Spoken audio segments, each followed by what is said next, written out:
ಸುಲಿಯಕಾಳು ಸಾಂಬಾರು ಮಾಡ್ತಾಯಿದ್ದೀನಿ.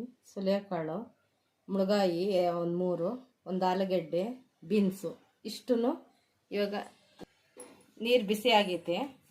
ಇವಾಗ ಇವು ತರಕಾರಿ ಎಲ್ಲ ಹಾಕ್ತೀನಿ. ಸುಲಿಯಕಾಳನ್ನ,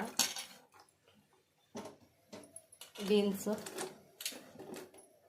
ಮುಳಗಾಯಿ, ಆಲೂಗೆಡ್ಡೆ ಇಷ್ಟು ಹಾಕ್ತಾಯಿದ್ದೀನಿ. ಬೇಯ್ತಾ ಇರಲಿ.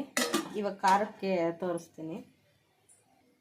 ಖಾರಕ್ಕೆ ಒಂದು ಈರುಳ್ಳಿ ಹೆಚ್ಕೊಂಡಿದ್ದೀನಿ, ಒಂದು ಟೊಮೊಟೊ, ತೆಂಗಿನಕಾಯಿ, ಕೊತ್ತಂಬರಿ ಸೊಪ್ಪು ಇಷ್ಟನ್ನು ರುಬ್ಕೊಳ್ತೀನಿ. 1-2 ಸ್ಪೂನ್ ಖಾರದ ಪುಡಿ ಹಾಕ್ಕೊಳ್ತೀನಿ. 1.5 ಸ್ಪೂನ್ ಧನಿಯಾ ಪುಡಿ ಹಾಕ್ತಾಯಿದ್ದೀನಿ. ಇಷ್ಟನ್ನು ನೀರು ಹಾಕಿ ರುಬ್ಕೊಳ್ತೀನಿ. ಬೆಂದಿದೆಯಾ ಅಂತ ನೋಡ್ತೀನಿ. ಕಾಳೆಲ್ಲ ಬೆಂದಿದೆ.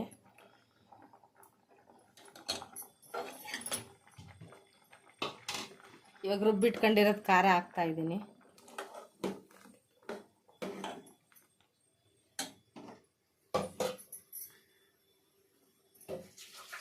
ಇವಾಗ ಟೊಮೊಟೊ ಒಂದು ಹೆಚ್ಚಿಟ್ಕೊಂಡಿದ್ದು ಟೊಮೊಟೊ ಹಾಕ್ತಾಯಿದ್ದೀನಿ.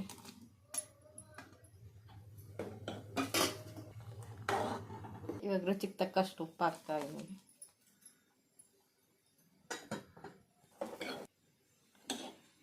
ಒಂದು 10 ನಿಮಿಷ ಬೇಯಲಿ, ಅದು ಮುಚ್ಚುತ್ತೀನಿ.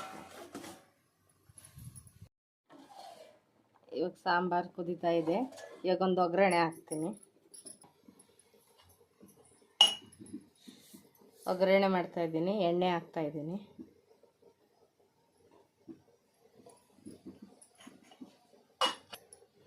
ಸಾಸಿವೆ ಹಾಕ್ತಾಯಿದ್ದೀನಿ ಸ್ವಲ್ಪ.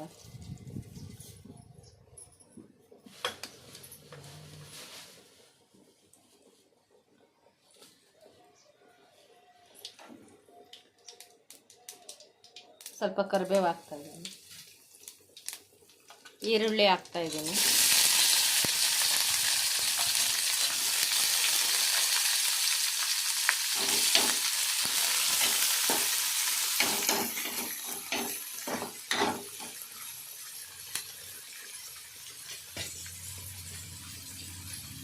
ಒಂದು ಜಜ್ಜಿಟ್ಕೊಂಡಿರೋ ಬೆಳ್ಳುಳ್ಳಿ ಹಾಕ್ತಾಯಿದ್ದೀನಿ.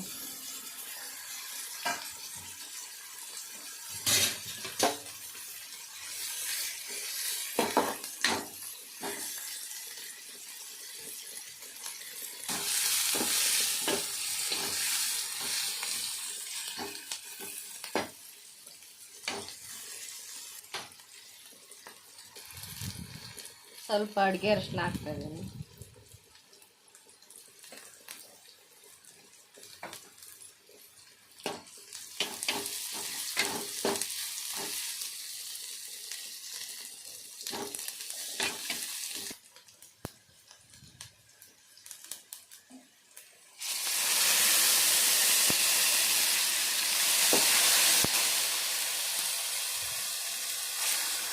ಸ್ವಲ್ಪ ಈ ಥರ ಮಾಡಿ ಹಾಕಿದರೆ ಸಾರಿನ ಸ್ಮೆಲ್ಲು ತುಂಬ ಚೆನ್ನಾಗಿರುತ್ತೆ.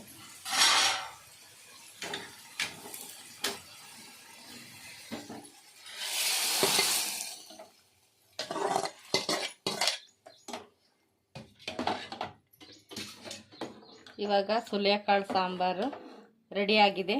ನೀವೊಂದು ಸಲ ಟ್ರೈ ಮಾಡಿ ನೋಡಿ.